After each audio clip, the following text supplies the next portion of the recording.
What's up, y'all? I'm gonna keep it real with you. We cannot be right 100% of the time, all the time. So if you want my own personal business, I will honestly say I'm about right 99.9% of the time.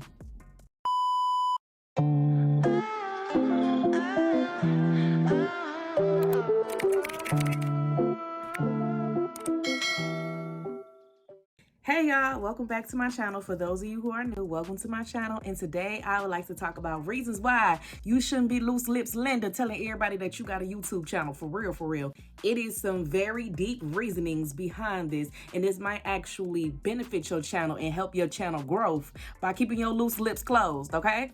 I'm gonna be reading for something. I am human, okay? I'm reading from my little script, and then I'm gonna add my own little 2 cents in at the end.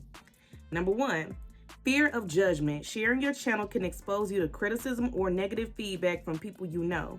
If you're not ready to handle that, it can be discouraging or hurtful.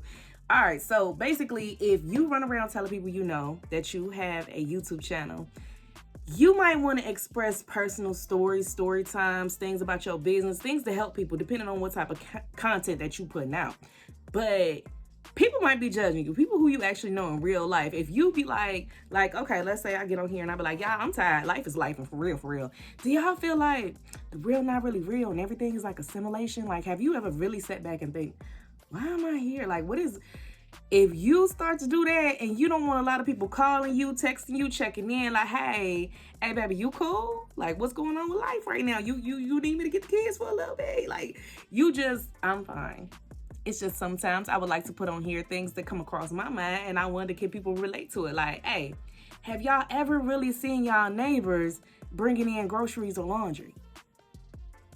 No, seriously. Okay, I get it. They might have a washer and dryer inside the crib like I do, but have y'all ever seen them bringing in groceries? Don't it feel like you the only one on your block when you think about it? Like, dang, I don't see my neighbor. I don't see Shorty down the street. I don't see nobody bringing in groceries. It feels like I'm the only one who be making multiple trips to and from the trunk of my car inside of my house with grocery bags. Like, y'all, at this point, I be having my kids help me bring in the groceries. I don't see nobody else doing that. Like, am I in this alone? Is everybody just set up? Is this the Sims? Like, what's going on? Okay.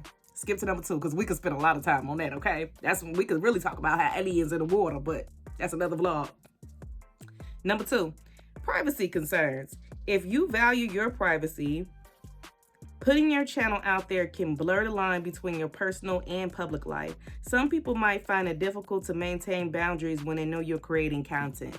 Perfect example, dating. I will never, ever, ever in my life again tell somebody I'm dating that I am a content creator, because I have experienced that person, first of all, fangirling, fanboying, however you want to call it, where it's like they don't see past that. They see you for the person you are creating your videos. They see you as a public image instead of as a person. They love your aura behind the screen. You know, when they see your videos and things, that might be what attract them to you, okay? But then when they get to know you in real life, they treat you like a everyday, regular shorty they kicking it with. Shorty they trying to play. And it's just so crazy. How could you be my biggest fan, and then when you actually meet me in person and I'm falling for you, I'm starting to, get feelings for you, you try to play the mess out of me. And it's like, no, but you stay high, queen. Yes, I love that. You on your A game. Blah, blah, blah. I got to lead by example. Then I got to show you that I got to leave you alone, just because I want to practice what I preach. And that's what I try to tell my YouTube supporters. Know your worth and do better, pretty much. So yeah, I would just say that. Also, it was this one time that I had a POF date go wrong, right? It was this guy I met and everything was cool. We went out to a coffee shop for the first date. Conversation was great. Then all of a sudden he switched it up, and he told me about him and his baby mama moved out here from another state. Shout out to my Sweet Summer Squad A1 since day one. If y'all remember this story, if y'all remember the coffee shop dude. So yeah, he was telling me about his baby mama. And then it was just way too close for home with me. Like, he was over there all the time. His granny, the one who helped the baby mama pay for her house to get up in there, but then he still lived with the granny, which didn't make sense to me. The granny didn't help him out, but helped her out. Every time he would go over there to drop off his kids, his phone will go silent. It will be completely do not disturb, and I wouldn't hear from him till like the next day. But my point is, and I cut that off real quick. Somebody say real quick, as soon as I realized I did a vlog about it, and I just wanted to do my review because I hyped y'all up about the POF dude. So when I did my review, I had already told him about how I create content. He was in his content creator bag too. He's more on a TikTok shabam. I'm on the YouTube wave, the majority of my content. So, you know, he was watching my content. He was trying to see. He even said, are you going to do a vlog about me? Like after our first date, he was like, are you going to let them know how it went? So it's like he watching his own review. So I would never, ever again mention it to a person that I'm dating that, hey, I create content. You just gonna have to find that out with being around me in my everyday life. You know, once we really, really getting to know each other, but like putting it out there first date and I'm cool. I'm cool. Number 3. Pressure to perform. When others know about your channel, you might feel additional pressure to succeed or create content that meets their expectations, which can take away fun or authenticity of your videos. So that's another thing. When you have so many people rooting for you, and we are talking about reasons why you should not run around letting everybody know that you create content. When you let people know that, you might feel a pressure to keep posting out consistently. Like you're gonna do it regardless, but if you have people personally texting you, right? Texting you, hey, when the next video, hey, I'm waiting. You have people personally on your Facebook page. You might want to just stay to YouTube. And then that's another thing. You have people who inbox you and text you, etc., saying how good your video was, how much they love your content, but you don't never see them in your comments. That means that they're too comfortable with you and they feel like they can reach out personally to you and cheer for you. But I want to see that in the comments. I want to let other people see that. I want it to count towards my bag, me making money. I'm not making money by you texting me, baby. If I could get monetized for text messages, I would be rich. Straight up. I want to see it in my comments. I want you to put it where it counts. Don't be too ashamed. They don't want a fangirl, fanboy over you. They're too ashamed a lot of the times, or sometimes they just don't think about it, but they're too ashamed to put in your comments because they don't want to look like another one of your, I like to call it supporters, but they don't want to look like another one of your fans per se.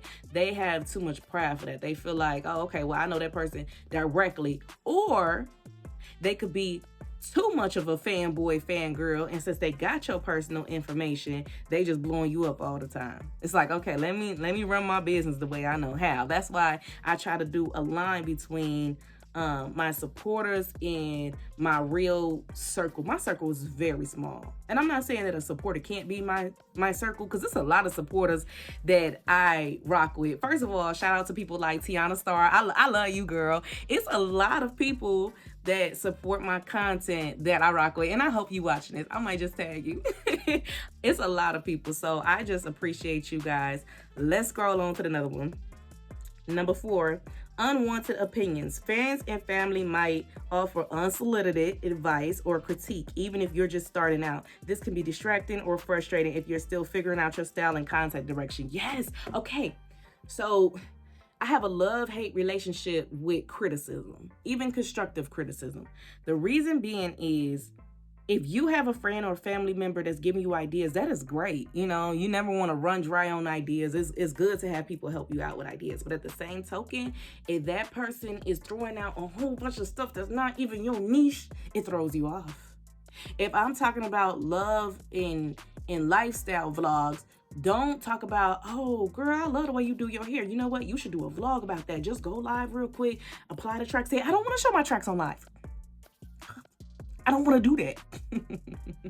So yeah, it can throw you off because you're still trying to figure yourself out, especially with new content creators. Let's just start here. My advice that I'm giving you is for the new school and the old school. So people who pros, been doing this, y'all the OGs, but you feel like, you know, your content, something is off with it. You know, you feel like something off with your family and friends. You don't really feel quite comfortable and you kind of starting to regret it. It is never too late to start over and do a second channel.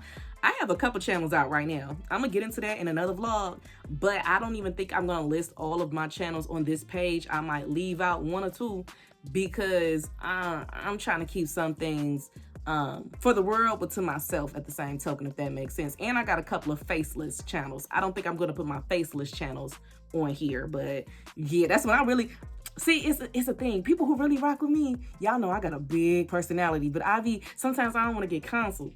So I got a couple faceless channels where I'm really throwing it out there the way that I feel.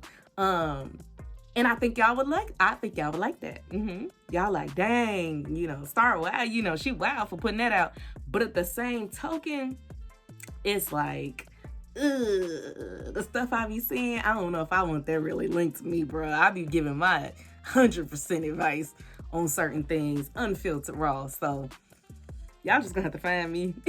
I pray that those channels blow up big enough to the point where y'all can listen to the voice and y'all be like, yeah, that's her. All right.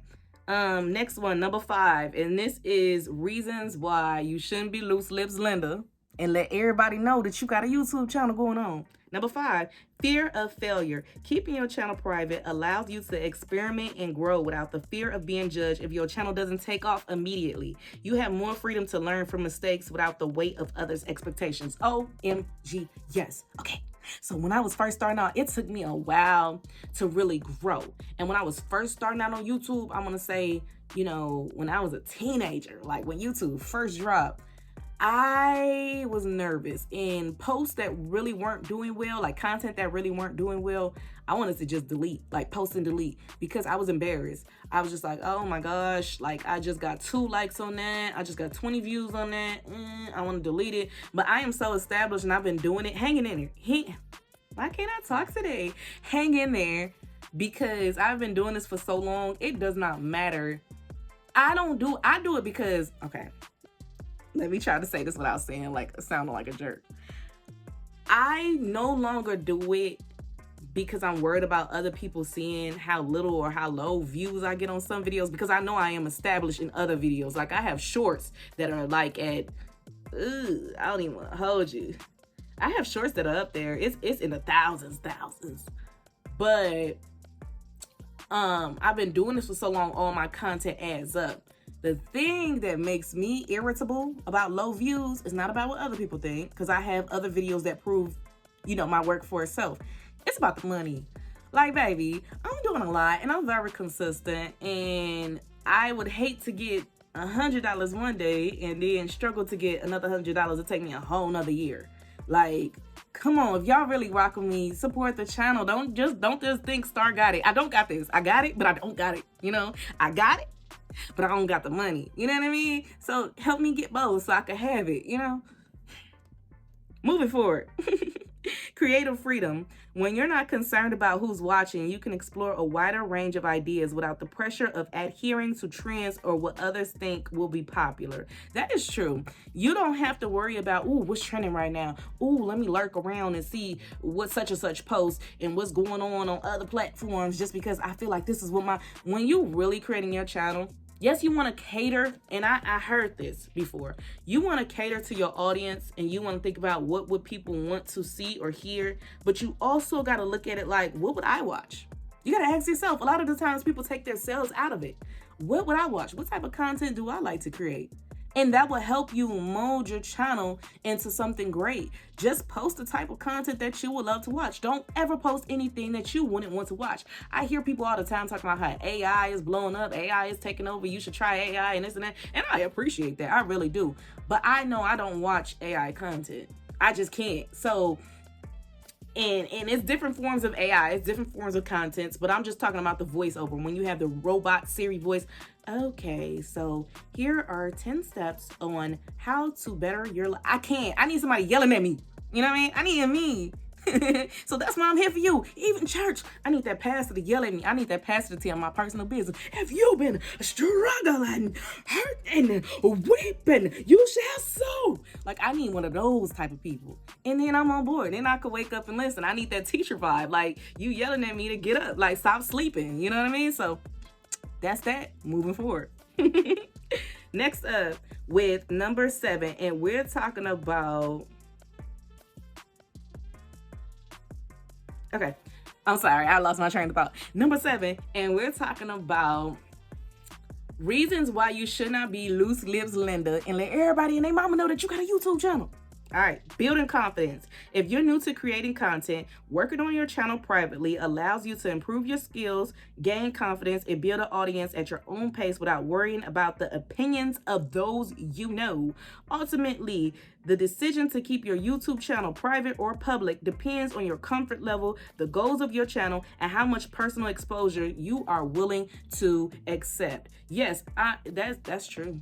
It took me a while. Like, I've always had this big, bright, bold, bubbly personality that you see today, but it took me a while to really get comfortable putting that on camera. I was more like a in-person, like I'm doing a one of those speeches, like I'm sitting up here doing my own little TED talk and I'm speaking at public events. I am a public speaker.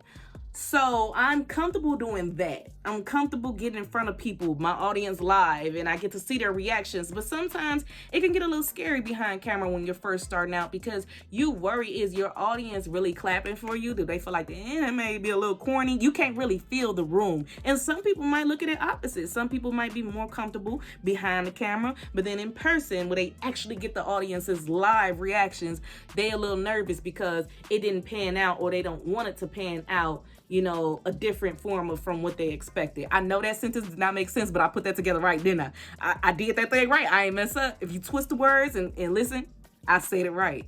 It's just the way I said it. So yeah, y'all, one thing that I want to add on to this is, and I'm gonna be real, this is not in my list, but I'm gonna add on, because like I said, I'm 99.9% real. I can only tell the truth, right? 2 truths and a lie. My lie gonna be very small. It's gonna be white. It's gonna be white light. Another reason, a bonus reason why, number 8, the secret bonus reason of why you shouldn't walk around like loose lips Linda, seriously, to tell everybody and their mama that you create content, is because sometimes I talk about everybody getting their mama, and it's not on no fake stuff. Wait. Don't cancel me. It's not on no fake stuff. But let me be honest, sometimes, and this is about my life, my content is about my life, sometimes you be a part of my life, and sometimes I got to do my review on you, just like I said about dude at the coffee shop. Some people might not accept that too well, and it's not you dogging them out or dragging them. It's just giving your honest opinion, your honest perspective of the way they made you feel, right? So you ain't putting their business out. It has everything to do with you and little to do with them. It's the way that they made you feel. So you're not talking about how buddy worked at FedEx or sis worked at Dunkin' Donuts. Like, you ain't trying to put all their business out. You're just talking about what happened when I was at a party and somebody came up to me and they kind of rubbed me the wrong way and how they kind of threw me off, but then I got back on track. You don't even have to put their name out there. I strongly suggest never put a person's name out there, because once you check a bag, even when you don't got a bag, people sue, and that is for real, for real. And plus, you don't want them type of problems. Keep everything discreet. But if you're going to tell a story, if you're going to do a story time, I suggest you switch up the names. You might even switch up the roles. So if your sister rubbed you the wrong way, say it was your best friend. Say it was your auntie. Say it was, a family member. Don't even get Don't even get specific. Don't come for me with that. Don't get specific. So if it's your sister, just say, a family member or somebody rubbed me the wrong way. Keep it at somebody. Keep it at Jane Doe. That is my biggest opinion for you guys. So yeah, you don't want your whole family to get mad at you, because ain't that crazy? They might be silently watching, and it seems like they never watch none of your other videos, but then as soon as you throwing shade at them, they get the notification to their phone, right? All notifications on. It might be a title that's intriguing to them, and then they story time of how Thanksgiving went, and they like, ooh, I was there on Thanksgiving. Let me click on that and see if she said something about me, because I know we got into it. You don't want them problems, right? You don't want your grandma sitting up there on the YouTube like, let me see if she said something. I know. You don't want them problems, because then she gonna send it to Uncle and them. She gonna send it to everybody, and she gonna dog you out about how you treated her on the YouTube. Don't put yourself in that position. But seriously, if you want to be fully authentic and real, I suggest you make a separate account. And it took me a while. I'm not going to hold you.